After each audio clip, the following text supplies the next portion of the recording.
നാളെ സംസ്ഥാന മന്ത്രിസഭാ യോഗം ഓൺലൈനായി ചേരാൻ പോകുന്നു. ധനസഹായത്തിൻ്റെ കാര്യത്തിലടക്കം മന്ത്രിസഭാ യോഗത്തിൽ ഒരു തീരുമാനമുണ്ടാകും എന്നാണ് കരുതുന്നത്. മറ്റന്നാൾ കളക്ടറേറ്റിൽ ചേരാൻ പോകുന്ന അവലോകന യോഗമാണ്, അതും പ്രധാനമാണ്. തൃശ്ശൂർ പൂരവുമായി ബന്ധപ്പെട്ട് അതിൻ്റെ നടത്തിപ്പിനി എങ്ങനെ വേണം എന്നത് സംബന്ധിച്ചുള്ള തീരുമാനം ആ അവലോകന യോഗത്തിലായിരിക്കും ഉണ്ടാകുക എന്ന കാര്യം മന്ത്രി വി.എൻ. വാസവൻ വ്യക്തമാക്കുന്നുണ്ട്. സോണൽ കൃഷ്ണ കൂടി നമ്മളോടൊപ്പം വിവരങ്ങളുമായി ചേരുകയാണ്. സോണൽ, വാക്കുകൾ കൊണ്ട് വിവരിക്കാൻ കഴിയാത്ത തരത്തിലുള്ള വേദനയിലാണ് കേരളം നിൽക്കുന്നത്. 13 പേർക്ക് ജീവൻ നഷ്ടമാകുന്ന സാഹചര്യം. ഇന്നത്തെ തെരച്ചിൽ അവസാനിപ്പിച്ചിട്ടുണ്ട്. നാളെ പകൽ വെളിച്ചത്തിൽ കൂടുതൽ തെരച്ചിൽ ഉണ്ടാകും എന്ന കാര്യം ഫയർഫോഴ്സൊക്കെ അറിയിക്കുന്നു. എങ്ങനെയായിരിക്കും നാളത്തെ നടപടികൾ ഉണ്ടാവുക? ഒപ്പം തന്നെ ഈ 5 പേരുടെ പരിക്ക് ഗുരുതരമായി തുടരുന്ന നിലയുണ്ട്. അതിൽ തന്നെ 70% പൊള്ളലേറ്റ ആളുകളുണ്ട്. എന്താണ് അവരുടെ ആരോഗ്യനില സംബന്ധിച്ച് ഡോക്ടേഴ്സ് അറിയിക്കുന്നത്? സോണൽ കൃഷ്ണ. റിജിത്ത്, പ്രധാനമായി ചികിത്സയിലുള്ളവരിൽ 5 പേരുടെ നില അതീവ ഗുരുതരമാണ്. റെഡ് സോണിലാണ് അവർ തുടരുന്നത് എന്നുള്ളത് ആവർത്തിച്ച് പറയുന്നുണ്ട് ഡോക്ടർമാർ. പക്ഷേ ബേൺ യൂണിറ്റ് തൃശ്ശൂർ മെഡിക്കൽ കോളേജിനെ സംബന്ധിച്ച് നമുക്കറിയാം ഏറ്റവും ശക്തിയാർന്ന യൂണിറ്റാണ്. അവർക്ക് കൃത്യമായ സംവിധാനങ്ങളുണ്ട്.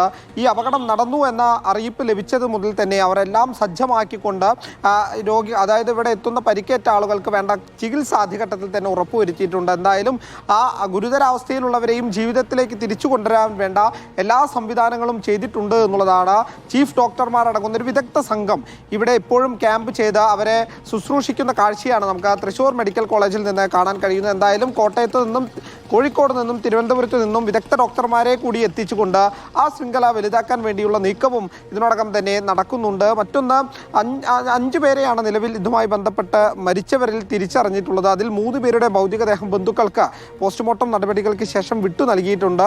ഒരാളുടെ ഇൻക്വസ്റ്റ് നടപടികൾ ഇപ്പോഴും പുരോഗമിക്കുന്ന സ്ഥിതിയാണ് നിലവിൽ മെഡിക്കൽ കോളേജിൽ ഉള്ളത്. എന്തായാലും അവരുടെ ഭൗതികദേഹം പോസ്റ്റ്മോർട്ടം ഇന്ന് നടക്കുമോ എന്നുള്ള കാര്യത്തിലൊക്കെ ഒരു തീരുമാനം വരേണ്ടതുണ്ട്. ഇൻക്വസ്റ്റ് കഴിഞ്ഞതിന് ശേഷമായിരിക്കും അക്കാര്യത്തിലൊക്കെ ഒരു തീരുമാനം വരിക. അങ്ങനെയാണെങ്കിൽ നാളെ ആയിരിക്കും ബാക്കി 2 പേരുടെ മൃതദേഹങ്ങൾ ബന്ധുക്കൾക്ക് വിട്ടു നൽകുക എന്നുള്ളതാണ് ഏറ്റവും പ്രധാനപ്പെട്ട കാര്യം. അപ്പോഴും ബാക്കിയുള്ള ശരീരഭാഗങ്ങളൊക്കെ തിരിച്ചറിയേണ്ടതുണ്ട്, ഭൗതികദേഹങ്ങൾ ഉൾപ്പെടെ തിരിച്ചറിയേണ്ടതുണ്ട്. അത് തിരിച്ചറിയൽ പരേഡ് ഉൾപ്പെടെ നാളെ മോർച്ചറിയിൽ വെച്ച് തുടരും എന്നുള്ളത് തന്നെയാണ് അധികൃതർ അറിയിച്ചിട്ടുള്ളത്. എന്തായാലും നാളെ രാവിലെ മുതൽ തന്നെ ഈ സ്ഫോടനം നടന്ന പ്രദേശത്ത് 3 ഏക്കർ വരുന്ന ഭൂമിയിൽ കൃത്യമായിട്ടുള്ളൊരു പരിശോധന ഡ്രോൺ ഉപയോഗിച്ചെല്ലാം തന്നെ പകൽ വെളിച്ചത്തിൽ ഡോഗ് സ്ക്വാഡിനെ എത്തിച്ചും കൃത്യമായൊരു പരിശോധന നടത്തും. എവിടെയെങ്കിലും ഇത്തരത്തിൽ ശരീരഭാഗങ്ങളൊക്കെ ഇനിയും കണ്ടെത്താനുണ്ടെങ്കിൽ അതൊക്കെ കണ്ടെത്തുക എന്നുള്ളത് തന്നെയാണ് പ്രധാനമായിട്ടുള്ള ലക്ഷ്യം. ആ സമീപ പ്രദേശത്തെ കുളത്തിലെയും കിണറ്റിലെയും ഒക്കെ കൃത്യമായിട്ടുള്ള ഒരു പരിശോധന നാളെ പകൽ വെളിച്ചത്തിൽ നടത്തുമെന്നും അറിയിച്ചിട്ടുണ്ട്. എന്തായാലും ഉന്നത ഉദ്യോഗസ്ഥരൊക്കെ സ്ഥലത്തെത്തി സ്ഥിതിഗതികൾ വിലയിരുത്തിയിട്ടുണ്ട്. കൂടുതൽ അന്വേഷണത്തിന് പ്രഖ്യാപനം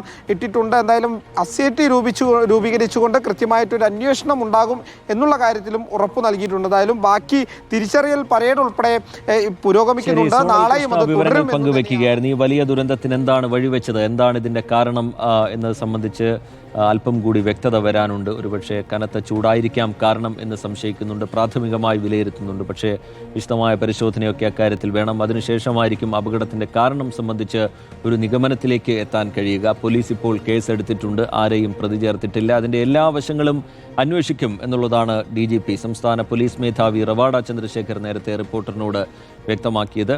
മജിസ്റ്റീരിയൽ അന്വേഷണം നടക്കും എന്നുള്ള കാര്യം, RDO അന്വേഷണം നടക്കുമെന്നുള്ള കാര്യം നേരത്തെ ജില്ലാ കളക്ടറും വ്യക്തമാക്കുന്നുണ്ടായിരുന്നു.